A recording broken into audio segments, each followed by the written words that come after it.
En août 2010, 120 scientifiques ont fait équipe pour tenter de retrouver des animaux considérés comme éteints. Parmi eux, il y avait une grenouille spéciale, celle qui mangeait sa progéniture. C'était la seule créature qui pouvait nous aider à guérir des maladies dangereuses, mais il était impossible de la trouver. Peut-être parce qu'elle avait mangé sa progéniture, ou alors c'est plus compliqué que ça. On va tout vous dire. Michael Packard a récemment passé une quarantaine de secondes dans la gueule d'une baleine à bosse. Et d'après lui, c'est une sensation pas très agréable. Les chances d'être piégé dans la gueule d'une baleine sont si faibles qu'il ne semble pas y avoir de statistiques officielles à ce sujet. Maintenant, imaginez que cela arrive à quelqu'un en permanence. Ou plutôt, que cela arrivait. Jusque dans les années 1980, il existait en Australie les grenouilles Rheobatrachus qui avalaient leur progéniture. Non, vraiment, les bébés allaient directement dans la gueule, puis l'œsophage, l'estomac. Après avoir pondu des œufs et attendu que le mâle les féconde, la femelle mangeait simplement le résultat de leurs efforts. Là, le mâle faisait probablement 7 têtes. Ok, en fait, il était juste content d'avoir fait son travail et ne s'occupait plus de la progéniture. Peut-être qu'il n'avait tout simplement pas le temps de le faire. Une seconde de distraction et tous ses enfants sont déjà mangés. Oups! La femelle avalait tous les œufs sans exception, c'est-à-dire une quarantaine. Et en fait, c'est peut-être pour ça qu'on ne trouve pas ces grenouilles. Voyez, c'est assez difficile de se reproduire si on mange ses enfants. Peut-être que les grenouilles Rheobatrachus sont allées trop loin. Mais attendez une minute. Pourquoi quelqu'un mangerait sa progéniture? Bon, les grenouilles ne sont pas les seules à faire cela. Les chats, les poissons, les hamsters et les gastéropodes ont aussi des conflits parents-enfants. Les raisons peuvent être différentes. De la faim au besoin de se débarrasser d'une progéniture faible. Certaines espèces ne permettent à leurs enfants de survivre que s'ils naissent en bonne santé et forts. En gros, c'est comme Sparte, mais dans le monde animal. Nous sommes des Spartiates! Vous savez que les Spartiates organisaient des épreuves en permanence pour leurs enfants et que si un enfant naissait trop faible, il était jeté du haut d'une falaise. Il ne pourrait pas devenir guerrier, alors pourquoi le garder ? D'ailleurs, il faut remercier Plutarque pour la plupart de ces histoires. Cet écrivain et philosophe de la Grèce antique a beaucoup écrit sur Sparte, mais comme tous les auteurs de l'époque, ça lui arrivait, disons, d'exagérer un peu les choses. Certains scientifiques affirment que la coutume de jeter les enfants du haut d'une falaise est un mythe, et que c'était en fait comme ça qu'on exécutait les criminels et les traîtres. Et Plutarque, eh bien, il est plutôt créatif comme garçon. Eh bien, je ne vous aime pas non plus. Au fait, la Terre repose sur 3 baleines. C'est vrai, je l'ai vu de mes propres yeux. Pour les hommes modernes, et même pour les Grecs anciens, tuer des enfants faibles est une pratique terrible. Les animaux n'ont aucun sens moral, mais ils ont le désir de procréer à tout prix. Une progéniture faible ne résistera pas à la concurrence, ne pourra pas atteindre l'âge de la reproduction, ce qui signifie que son existence est inutile. C'est comme ça qu'une espèce s'éteint. Oh my God, one is gone. Enfin, si vous commencez déjà à vous dire que les grenouilles Rheobatrachus sont les Spartiates les plus endurcis du monde animal, je vais vous faire changer d'avis tout de suite. En avalant leurs propres enfants, les grenouilles les sauvaient. Les grenouilles avalent leurs œufs pour les transporter dans l'estomac. Je sais pas vraiment comment l'idée leur est venue, mais ça marchait. Une espèce unique, avec une méthode d'éducation unique.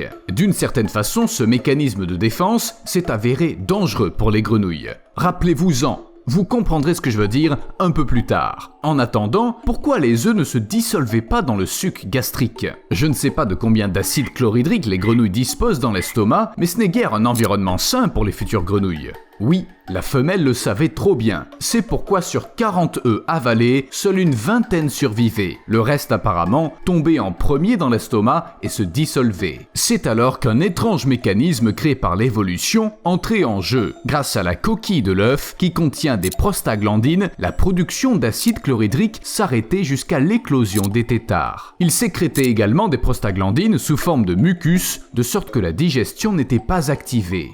Sans cela, aucune grenouille n'aurait survécu à un tel environnement. On ne connaît pas le degré d'acidité de l'estomac de la grenouille, mais si on le compare à celui d'un humain, une pomme est entièrement digérée en 40 minutes. Les carottes mettent plus de 50 minutes. Les cornflakes ont besoin d'environ 90 minutes. Jaune d'œuf, 30 minutes. Poulet, de 1 à 2 heures. En bref, même avec une acidité différente, les grenouilles n'auraient aucune chance. Apprends à résister à l'acide, ou alors... Vous imaginez le nombre d'expériences ratées qu'il a fallu pour que ce système fonctionne? Oh yeah, oh yeah, oh yeah, oh yeah, oh yeah. Bon, disons que les têtards sont bien installés dans l'estomac de leur mère. Mais ça fait pas un peu bizarre? Je veux dire, de garder en soi 20 enfants à la fois, dont la taille augmente progressivement, ça doit pas être très agréable. Au final, la progéniture occupait tout l'espace libre et la mère devait sacrifier ses poumons. Elle ne pouvait plus respirer comme avant et dépendait d'échanges gazeux à travers sa peau.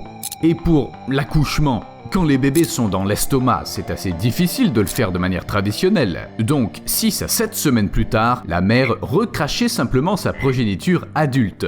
Bon, ok, c'était pas si rapide. Si rien n'effrayait la grenouille, cela pouvait prendre jusqu'à 1 semaine. Peut-être qu'elle le faisait petit à petit pour que les enfants ne fêtent pas tous leur anniversaire le même jour. Attendez, j'ai oublié une chose très importante. Comment une grenouille peut-elle manger s'il y a toute une maternelle dans son estomac? La réponse est assez simple. Elle ne mangeait pas, du tout. 1 mois et demi de famine pour le bien de la progéniture. Du coup, peut-être que ces grenouilles sont juste mortes de faim? Ou peut-être que je suis juste jaloux. Les experts estiment que le corps humain peut survivre jusqu'à 2 mois sans nourriture, mais qu'il ne lui arrivera rien de bon. Lorsque le corps ne reçoit plus de nourriture, il doit vivre des sucres stockés dans le foie et les muscles. Ensuite, il commence à consommer des graisses. Lorsqu'il en manque, le corps commence à se nourrir de protéines transformées, y compris celles provenant des muscles. Mais c'est un combustible très cher, comme si vous vous mettiez à brûler vos meubles anciens pour chauffer votre maison. Les grenouilles Rheobatrachus ont apparemment appris à supporter de longues périodes de privation afin de sauver leur progéniture. Comme s'il n'y avait pas d'autre moyen de protection. Elles pourraient simplement commencer à produire du venin, ou au moins à crier. A few minutes later. What's the matter? Quoi? Certaines grenouilles se défendent comme ça contre leurs ennemis, mais les héros de notre vidéo ne seraient sauvés par aucun cri, car ils ont été détruits par quelque chose de plus effrayant que les prédateurs. Vous vous souvenez quand j'ai dit que les grenouilles femelles commençaient à respirer par la peau quand la progéniture à l'intérieur devenait trop grosse? C'est exactement à travers la peau que le champignon Batrachochytrium dendrobatidis a pénétré dans l'organisme des amphibiens. Il est à l'origine de la maladie mortelle qu'est la chytridiomycose, que certains scientifiques qualifient d'infection la plus agressive et la plus mortelle à avoir jamais infecté des vertébrés. Une fois dans le corps d'une grenouille Rheobatrachus, le champignon accède facilement à sa progéniture, qui se trouve à l'intérieur. Aucune chance de survie. En conséquence, la maladie s'est propagée à une vitesse terrible et ces grenouilles uniques en leur genre mouraient tout simplement d'insuffisance cardiaque. Les têtards aussi étaient infectés, même s'ils ne mouraient qu'après avoir grandi. Apparemment, pour transmettre l'infection à un plus grand nombre de pauvres créatures. Les scientifiques estiment qu'environ 200 espèces de grenouilles ont disparu à cause de ce champignon depuis les années 1970, sans parler des lézards et des salamandres. Mais le plus étonnant, c'est que les amphibiens existent depuis des centaines de millions d'années. Pendant la grande extinction des dinosaures, ils ont survécu et ont même profité des niches nouvellement créées dans l'écosystème pour commencer à se multiplier à un rythme effarant. Assez rapidement, les amphibiens se sont répandus sur toute la planète et aucun cataclysme n'aurait pu y faire quoi que ce soit, jusqu'à ce que le champignon apparaisse. On dirait bien que le monde moderne est un endroit encore plus rude que la planète qui a survécu à la chute de l'astéroïde. Qui l'aurait cru? À l'heure actuelle, alors qu'on fait progresser nos technologies, qu'on imprime des maisons en 3D et qu'on est sur le point d'explorer Mars, une 6e extinction de masse est en cours. La dernière fois que c'est arrivé aux dinosaures, la Terre a perdu 75% de ses espèces. Les choses ont l'air d'aller un peu mieux maintenant, à première vue. Difficile d'en évaluer l'ampleur tant que l'extinction n'a pas cessé. Mais que faire si on finit par perdre nos amphibiens? Genre tous. Dans de nombreux écosystèmes, la population d'amphibiens dépasse celle de tous les autres animaux réunis. Retirer les grenouilles, ce serait comme essayer de retirer une pièce du bas de la tour. Si vous avez déjà joué à Jenga, vous savez ce qui se passe. Peut-être que certaines plantes et certains insectes se sentiront plus à l'aise, mais tous ceux qui mangeaient des amphibiens commenceront à disparaître les uns après les autres. Bien sûr, si l'extinction se produit progressivement, l'humanité aura le temps de se préparer d'une manière ou d'une autre. Enfin, si on n'ignore pas le problème. Mais si vous ne vous souciez pas de la destruction des écosystèmes, voici un autre fait. Les amphibiens sont vraiment utiles. Par exemple, de 1940 à 1970, les grenouilles étaient utilisées comme test de grossesse. Je plaisante pas. Félicitations, vous êtes enceinte. Wah, wah, wah, ain't I cute? You owe me a dirt bike. Heureusement que les scientifiques ont trouvé un autre moyen de faire le test. Mais le potentiel des amphibiens ne s'arrête pas là. Les salamandres sont connus pour leur capacité à régénérer leurs membres et même à restaurer des organes importants comme le cœur. Vous imaginez les possibilités pour la médecine? Combien de maladies humaines on pourrait vaincre? Combien de vies on pourrait sauver si on comprenait comment fonctionne cette régénération? Si les gens avaient le temps d'étudier correctement les grenouilles Rheobatrachus, ils découvriraient comment arrêter la digestion sans nuire à l'organisme. Il serait beaucoup plus facile de guérir les ulcères et autres maux d'estomac, mais c'est déjà trop tard. Et c'est là qu'entre en scène le projet Lazare, où des scientifiques tentent de ressusciter les espèces disparues. On dirait que la situation n'est pas si désespérée. Des embryons de grenouilles Rheobatrachus ont déjà été clonés avec succès, et à terme, les scientifiques espèrent obtenir un spécimen vivant. Il faut juste attendre un peu. À plus!